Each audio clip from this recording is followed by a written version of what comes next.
Ini si Otong, you are such a piece of shit. Aku jago bela diri. Beraninya cuma sama tukang bakso. Kalau bener-bener lo jago bela diri, cari lawan yang sepadan. Langsung kering yang beneran.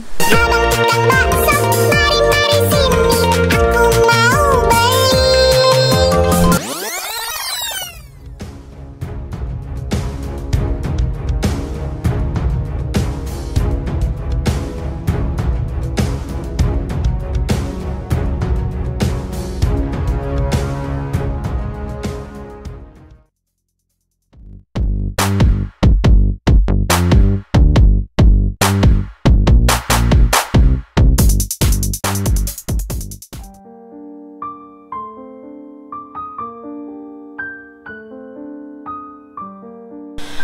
Kronologisnya seperti ini. Ada Iwan, si abang tukang bakso kita yang berasal dari Bandung, Jawa Barat. Dia bekerja di Jambi, bekerja sebagai anak buah salah seorang pedagang bakso besar di sana. Nah, seperti biasanya dia berjualan di tepi jalan sembari menunggu para pelanggan untuk datang. Sampai ada mobil merah dan berhenti di sana. Yap, itu pelanggan untuk hari itu. Sebut saja pelanggan kita yang berada di mobil merah kali ini bernama Otong. Nah, si Otong menghampiri abang tukang bakso dan segera memesan 4 porsi bakso untuk dimakan di tempat dan dimakan di mobil. Nah, kemudian A.A. Iwan segera meracikkan dan membuat bakso pesanan. Nah, karena dimakan di tempat dan dimakan di mobil, A.A. Iwan ini berinisiatif untuk menggabungkan 4 porsi bakso ke dalam 2 mangkok. Jadi 2 porsi dijadikan 1 seperti itu. Setelah dihantarkan, kemudian disantap dan semuanya sudah habis. Kemudian si Otong menghampiri abang tukang bakso untuk melakukan transaksi pembayaran. Si A.A. menghitung uang yang ia terima dari si Otong tadi. Nah, setelah dihitung-hitung, uang yang dia terima hanya 20.000. Padahal harga per porsi untuk bakso yang dia jual adalah 10.000. Harusnya ia menerima 40.000 untuk 4 porsi bakso yang dia jual. Nah, sampai di situ jelas ya, uang yang diberikan si Otong tadi kurang. Si A.A. menghampiri si Otong tadi. Mungkin tanya, maaf bang, ini harusnya 40.000, jadi kurang 20.000 karena beli 4 porsi seperti itu. Jadi uangnya kurang. Kurangan uang yang 20.000 tadi, si Otong langsung tiba-tiba marah, langsung emosi, dia tersulut emosinya, nggak terima. Tanpa babi bu, dia langsung keluarkan jurus andalan dia, langsung dia tendang si A.A. ini di dadanya sampai A.A. ini terjatuh dan terpental. Seketika abang tukang bakso kita langsung mengepaki seluruh dagangan dan langsung pulang lebih awal tanpa memberitahu siapapun termasuk bosnya tentang apa yang terjadi pada dirinya. Non kabarnya si Otong ini ternyata memiliki keterampilan bela diri. Jadi lotong.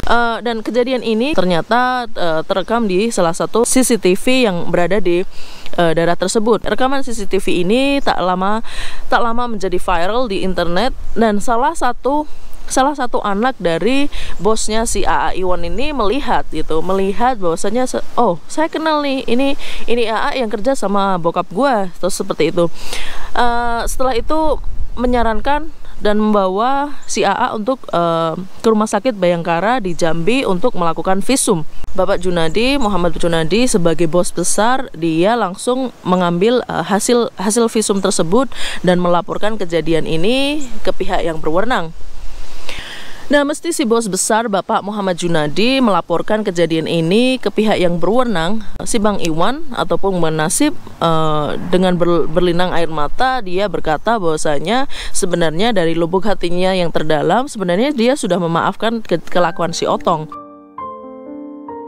Hal yang membuat si A.A. ini sampai selegowo itu adalah karena dia teringat akan anak istrinya yang berada jauh di rumahnya, di kampung halamannya. Nah, setelah mengetahui kronologi ceritanya dari jurnal yang saya peroleh dari kompas.com. Nah, setelah tahu kronologinya seperti itu, menurut saya beranggapan gini sih. Jadi ini opini saya ya.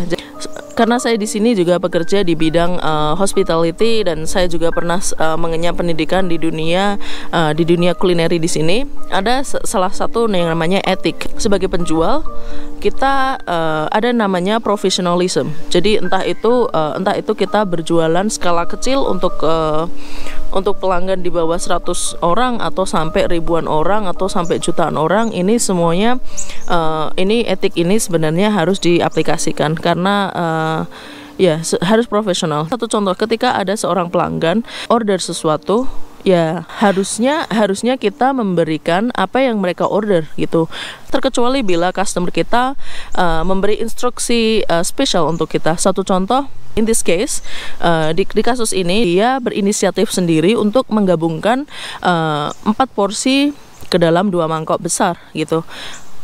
Sebenarnya dari sini dari segi profesionalism, dari secara sisi profesional antara penjual dan pembeli ini sebenarnya sudah salah ya dari pihak penjual. Si Abang Iwan ini melakukan hal yang salah di sana gitu. Jadi dia berinisiatif sendiri gitu. Terkecuali kalau memang si Otong meminta, "Bang, 4 porsi jadiin 2 mangkok saja." Pengalaman pribadi juga, sering saya dulu beli bakso kayak gitu, beli 2 porsi dijadiin 1 kayak gitu. Jadi saya tinggal bilang gitu, 2 porsi gabung jadi 1. Bila ada instruksi jelas seperti itu, lakukan. Bila tidak ada, then just don't. Jadi ketika pembeli meminta 4 porsi, ya kasih 4 porsi gitu. Jangan berinisiatif sendiri menggabungkannya menjadi 2 gitu. Jadi seperti itu. Ini pendapat saya. Terus mengenai perlakuan si Otong terhadap abang tukang bakso ya. Meskipun sebagai seorang penjual, si Abang Iwan emang salah sebenarnya melakukan hal tersebut dengan menggabungkan 2 mangkok menjadi 1. 2 porsi menjadi 1 mangkok. Tapi kan perlu gini ya, pas dimakan 2 porsi sama 1 porsi kan beda ya. Jadi satu contoh, saya mendapatkan mangkok, ini isinya full banget. Pasti kan tahu gitu. Apalagi tadi pesennya 4. Kok bisa-bisanya dimakan sampai habis, nggak ngomong gimana-gimana gitu loh. Jadi kalau satu contoh pesan 4, yang datang cuma 2, otomatis kalau saya sebagai customer, saya langsung menanyakan, "Hei bang, mana yang 2?" atau seperti itu. Nah kalau si abangnya menceritakan, "Oh itu saya gabung, sudah baru dimakan kan." Nah ini kok aneh juga gitu loh. Jadi sudah dimakan, pesen 4, yang datang cuma 2, dan otomatis yang di mangkok pun tentunya volume ataupun isinya juga lebih banyak kan. Nah terus disantap habis. Terus kok bisa-bisanya ketika ditagih ataupun ketika melakukan pembayaran, kenapa hanya melakukan 2? Dan ketika ditagih, instead of paying, tapi malah dia nggak terima, kan aneh gitu. Jadi dia makan baksonya, dia nggak komplain dari awal, dimakan, malah dia marah-marah dan sampai melakukan tindakan yang nggak perlu gitu loh. Street fighting, saya setuju dengan street fighting. Perkelahian jalanan bisa saya terima bila satu, kedua pihak memang menginginkannya. Jadi gini, satu contoh ada di jalanan, orang berargumen mulut segala macam. Nah keduanya dari semua sisi A dan B semuanya menginginkan dan menginisiatif untuk melakukan like a fighting ataupun perkelahian. That doesn't matter for me. Nah tapi kalau di kasus ini jadi cuma satu pihak kayak gitu, saya feel like what a lot of ya. Kalau ente beneran jago bela diri, ya harusnya harusnya buktikan di ring gitu. Banyak kok adu bela diri yang bener-bener yang seimbang dengan kamu gitu. Jadi ya abang tukang bakso yang nggak imbang sama sekali lah. Cari lawan yang sepadan, bukan langsung di jalanan dengan orang yang lemah seperti ini. Dari kejadian ini saya juga sedikit little bit of culture, perbedaan culture yang ada di Indonesia dan di Australia, khususnya untuk bisnis ya, di dunia kerja seperti itu. Kalau di sini satu contoh makan siang ataupun jam istirahat, bos besar dengan gawai OB sampai pegawai yang jabatannya di bawah seperti itu, kita makan bareng sama aja, orang orang diperlakukan sama di sini. Jadi nggak memandang itu direktur, entah itu bos besar ataupun entah itu pegawai baru sebagai OB ataupun cleaning service, semuanya semuanya dianggap sama gitu.